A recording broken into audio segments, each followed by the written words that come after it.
Hi, welcome. Grandma Honey here, and I have another story for you. This one's called He Took My Lickin' For Me. It's a classic folk tale that's retold by Timothy Robinson. It's illustrated by Ben Sowards.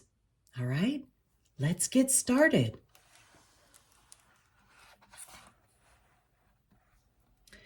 Once upon a time, long ago, during the Great Depression, way up in the mountains of Virginia, there was a one-room schoolhouse and a pack of rowdy students that no teacher could handle. The boys were so rough that they had sent 4 teachers packing that very year. A young gray-eyed college graduate answered the ad for a new teacher and was given the job. The old school director looked him up and down and warned him, "I don't want to mislead. You're in for a beating. Ain't no bones about it. Every teacher's took it and you'll take it too." "I'll risk it," said the young man. The next morning, the newly hired teacher stood before the class. "We're here to conduct school," he said, and the boys in the class screamed and hooted. One of the boys, Big Tom they called him, leaned over to the others and said, "I won't need no help. I can chase this little bird myself." Now, I want a good school, but I admit I don't know how to do that without your help. Suppose we have a few rules. You tell me what rules we should have, and I'll write them on the blackboard. "No stealing!" someone shouted, and the teacher wrote it on the board. "On time!" came another, and soon there were 10 rules written out neatly on the board. "Now, a rule is not much good without a punishment attached," said the teacher. "What should we do if someone breaks the rules?" "10 licks with a rod without his coat on!" someone yelled. And the teacher looked up at the rod hanging on the wall.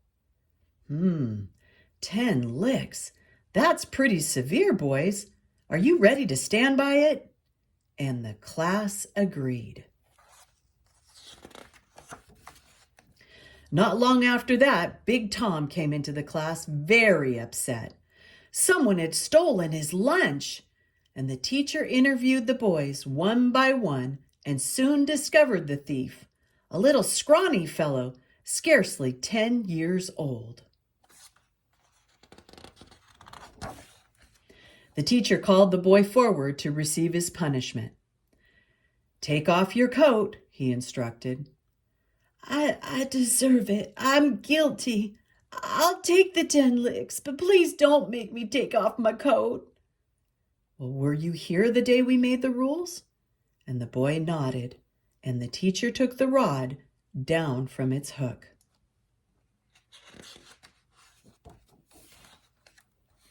"You agreed to live by it. Now take off your coat." "Oh, please don't make me," the boy pleaded. But slowly his fingers began to work at the buttons on his jacket. And what did the teacher see? He had no shirt on underneath, and the bones in his bare back stuck out all over. The boy's face was red with shame.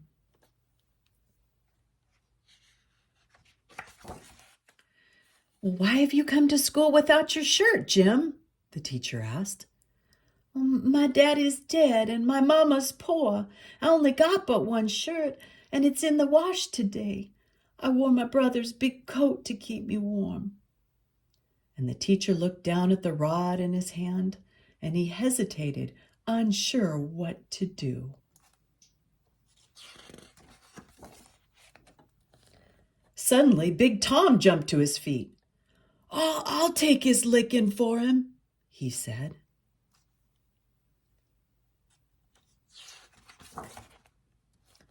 "Very well," said the teacher. "There is a certain law that provides for a substitute, if you're all agreed." Tom ripped off his coat and stood over the other boy. The teacher started the lashings, but after the fifth stroke, the rod broke across Tom's back, and the whole class was sobbing.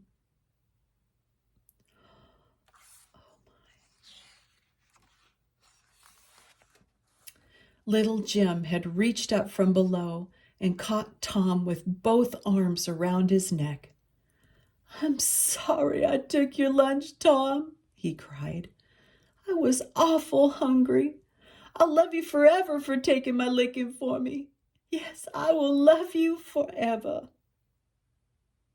The end. And that's our story for today. He took my licking for me. Bye-bye for now. Be blessed.